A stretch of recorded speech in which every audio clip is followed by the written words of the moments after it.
नमस्कार दोस्तों, मैं हूँ राज और स्वागत है आपका मेरे channel the monk of Ayodhya में। पिछले वीडियो में हमने बात किया अहंकार के बारे में और आज के वीडियो में हम बात करेंगे आसक्ति यानी कि अटैचमेंट के बारे में। क्यों कहा जाता है कि आसक्ति दुख की जड़ होती है, यानी कि अटैचमेंट। अगर किसी चीज़ से अटैचमेंट है आपको तो वो आपको कहीं ना कहीं से पीड़ा देती रहती है। और आज का विषय यही है। आज हम इसी टॉपिक पे बात करेंगे, आसक्ति क्या होती है और इससे कैसे सुलझना होता है, इससे कैसे बचना होता है, इन सारे सब्जेक्ट पे बात करेंगे। तो बिना देर के चलिए वीडियो को शुरू करते हैं और बात करते हैं आज आसक्ति के बारे में, यानी कि अटैचमेंट के बारे में। आसक्ति का मूल मतलब होता है कि किसी भी चीज़ से लगाव होना। अब आसक्ति को लोग, अटैचमेंट को लोग प्रेम ही, अटैचमेंट वर्ड सुनने के बाद लोग समझते हैं कि प्रेम। अटैचमेंट या आसक्ति का ये मतलब नहीं होता है कि आप किसी से प्रेम करते हैं। अटैचमेंट का ये मतलब होता है कि आप किसी भी वस्तु या व्यक्ति पर इतने निर्भर हो जाते हैं कि आप उसके बिना रह नहीं पाते हैं, यानी कि वो आपके जीवन के लिए बहुत ही ज़रूरी हो जाता है।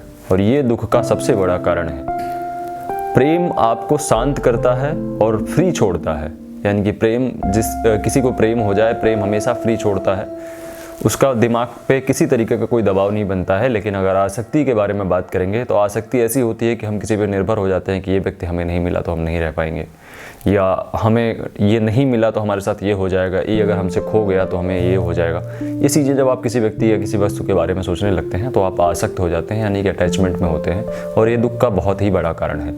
आज इससे कैसे हम सुलझेंगे, इससे कैसे बच सकते हैं, इन सारे सब्जेक्ट्स पे हम बात करेंगे। तो बढ़ते हैं सबसे पहले सवाल की तरफ। सबसे पहला सवाल है कि प्रेम और आसक्ति में अंतर क्या होता है। प्रेम आपको फ्री करता है। मैंने बोला प्रेम अगर आपको किसी से है तो आप एकदम फ्री हो जाएंगे, आप इस तरीके से निर्भर हो जाते हैं कि यह तो मेरा है। और यदि आप आसक्ति में होते हैं तो उस व्यक्ति के लिए आपके अंदर तड़प होती है। आप सोचते हैं कि अगर ये मेरा ना हुआ तो मैं क्या करूँगा, अगर ये मुझे नहीं मिला तो मेरे साथ क्या हो जाएगा। जब इन चीज़ों को आप सोचने लगते हैं तो आप आसक्त हो जाते हैं। इन दोनों के डिफरेंस को समझें। प्रेम हमेशा आपको फ्री छोड़ता है। प्रेम यदि आपको किसी से है तो वो आपको फ्री छोड़ेगा, यानी कि आप उसके बारे में ज़्यादा नहीं सोचेंगे, वो आपका है ये अनुभूति आपके अंदर हो जाएगी और आप निश्चिंत रहेंगे उसके अबाउट। दूसरे सवाल की तरफ बढ़ते हैं। दूसरा सवाल है कि आसक्ति दुख का कारण कैसे बनती है। आसक्ति यानी कि अटैचमेंट, जब हम ये मान लेते हैं कि ये वस्तु हमसे कहीं दूर चली जाएगी या चली जाती है तब हमें दुख नहीं होता है। जब हम ये मान लेते हैं कि ये जीवन पर्यंत मेरा है और हमेशा मेरा रहेगा तो आपका दुख का कारण बनता है। जबकि जीवन में कुछ भी अस्थायी नहीं है, सब कुछ बदलने वाला है, सब कुछ चेंज होता है। जो आया हो एक ना एक दिन कभी ना कभी जाएगा। इस सच को जब आप मान लेते हैं तो आप अटैचमेंट से दूर होने लगते हैं और अटैचमेंट स्वतः ढीला पड़ने लगता है। अब बढ़ते हैं अगले सवाल की तरफ। आधुनिक युवा और आसक्ति का क्या सीन है, आज इसके बारे में भी हम जानेंगे। आधुनिक युवा के पास आसक्ति बहुत सारी है। किसी को फ़ोन से है, किसी को अपने प्रेम से है, किसी को लैपटॉप से है, कोई गेमिंग से है, या कोई किसी ना किसी चीज़ से एडिक्टेड है, यानी कि जो उससे इस कदर लगाव है कि अगर वो नहीं मिला। मैंने अभी एक रिसेंट में एक वीडियो देखा था, बिहार में एक शादी में दूल्हा शादी के मंडप में बैठकर फ्री फायर खेल रहा था। इस कदर की आसक्ति है उन लोगों के पास कि शादी में पंडित जी मंत्र पढ़ रहे हैं और वो बैठ के फ्री फायर खेल रहे हैं। इस तरीके की आसक्ति अगर किसी चीज़ के साथ आपकी है तो आप आसक्ति में है, यानी कि अटैचमेंट में है, और ये आपके दुख का कारण बनेगी। आपको एंजाइटी होगा, डिप्रेशन होगा अगर वो चीज़ आपको नहीं मिलेगी समय पर। तो कृपया इससे अवॉइड करें। कोई भी चीज़ आपकी खुद की नहीं है और कभी भी आपकी नहीं है। इवन मैं या आपका कोई खास करीबी भी आपका नहीं है। आप कितनी देर आपका है, कब तक आपका है, ये आपको नहीं पता है। तो जब व्यक्ति का भरोसा नहीं है तो किसी भी चीज़ पे इस तरीके से आसक्त नहीं होना चाहिए कि आजीवन पर्यंत ये चीज़ मेरी रहेगी। अब हम बढ़ते हैं अगले सवाल की तरफ। तो क्या सब कुछ छोड़ देना ही सही है? अब आसक्त अगर नहीं होना है तो क्या हम सारी चीज़ों को छोड़ दें, वो सही है?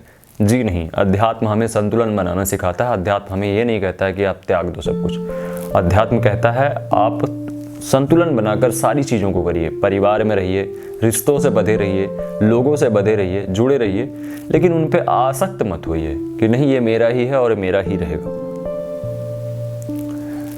क्योंकि एक चीज़ कही जाती है, ना कश्चित शाश्वतम, कुछ भी शाश्वत नहीं है, कुछ भी हमेशा के लिए नहीं है, हमेशा परिवर्तनशील है चीज़ें और ये परिवर्तित होती रहेंगी। ये चीज़ जितनी जल्दी आप समझ जाएंगे उतनी जल्दी आप आसक्ति से दूर हो जाएंगे, यानी कि अटैचमेंट से।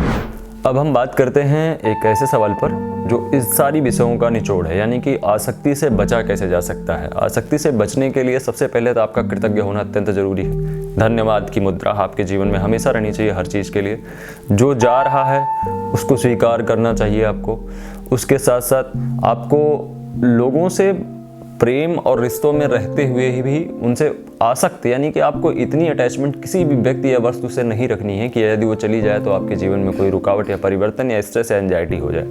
आपको इन चीज़ों से धीरे धीरे बचते रहना है और स्वतः धीरे धीरे आप आसक्ति से निवृत्त हो जाएंगे और आप शांत हो जाएंगे। आपका मन शांत रहने लगा, मतलब आप आसक्ति में नहीं है। आसक्ति से बचने का एक सबसे बड़ा मंत्र मैं आपको बताऊं कि अपने सुख की जिम्मेदारी किसी दूसरे के कंधे पर ना डालें, आप आसक्ति से बचे रहेंगे। भगवत गीता कहती है, जो दुख में विचलित ना हो और जो सुख में आसक्त ना हो वही सबसे अच्छा जीवन जीता है। ये भागवत गीता का उपदेश है। आप गीता पढ़ना स्टार्ट करिए, आपको बहुत सारी चीज़ें ऐसी मिलेंगी जिनको पढ़ने के बाद आपके जीवन में मैजिकल चेंजेस मिलेंगे। मैं बार बार सजेस्ट करता हूँ कि आप लोग भागवत गीता का पाठ अवश्य किया करें। आसक्ति जीवन में कोई दोष नहीं है। आसक्ति केवल आपके अज्ञान की एक वस्तु है। जब तक आप ज्ञानी नहीं होते हैं तब तक आप आसक्त रहते हैं। धीरे धीरे जैसे जैसे ज्ञान का प्रकाश बढ़ता है व्यक्ति आसक्ति से दूर होता चला जाता है और वो एक दिन ऐसा समय आता है कि वो पूर्णतः आसक्ति से पूरी तरीके से अलग हो जाता है और वो सुखी हो जाता है। उसका दिमाग सब कुछ संतुलित हो जाता है। तो आपको ज्ञान का प्रकाश अपने अंदर जलाना है। और अगले विषय में हम बात करेंगे, आज का विषय यहीं पे ओवर होता है। अगले विषय में हम बात करेंगे कर्म योग पे, यानी कि कर्म क्या होता है, ये क्या करना होता है, कर्म कब करना होता है, क्या कर्म कर रहे हैं फल की इच्छा ना करें, हमने ऐसा सुना है बार बार। इसके बारे में हम बात करेंगे, यानी कि कर्म योग की तरफ किस तरीके से बढ़ा जाता है। अगले वीडियो में इस टॉपिक पे बात करेंगे। तो आज का वीडियो यहीं समाप्त करते हैं। थोड़ी अस्वस्थता है, तबीयत में अस्वस्थ हूँ मैं, इस वजह से वीडियोज़ थोड़े लेट आ रहे हैं और शूट प्रॉपर टाइम पर कर नहीं पा रहा हूँ, तो इसके लिए क्षमा चाहता हूं मैं। लेकिन जिस हाल में रहूंगा उस हाल में आपसे डेली मिलूंगा। कृपया मेरे स्पिरिचुअल सीरीज को शुरू से लेकर अंत तक देखें। आप अगर एक सुखी जीवन चाहते हैं, आप चाहते हैं कि आपके जीवन में किसी तरीके का दुख ना हो, आपके दिमाग पे किसी तरीके का बोझ ना हो और आप आध्यात्मिकता को अपनाते हुए अपने लक्ष्य की तरफ बहुत आसानी से बढ़ पाएँ, तो मेरे स्पिरिचुअल सीरीज को शुरू से लेकर अंत तक जरूर देखिएगा। मिलते हैं तब तक अगले वीडियो में। हर हर महादेव, जय श्री राम। देखते रहिए द मॉन्क ऑफ अयोध्या।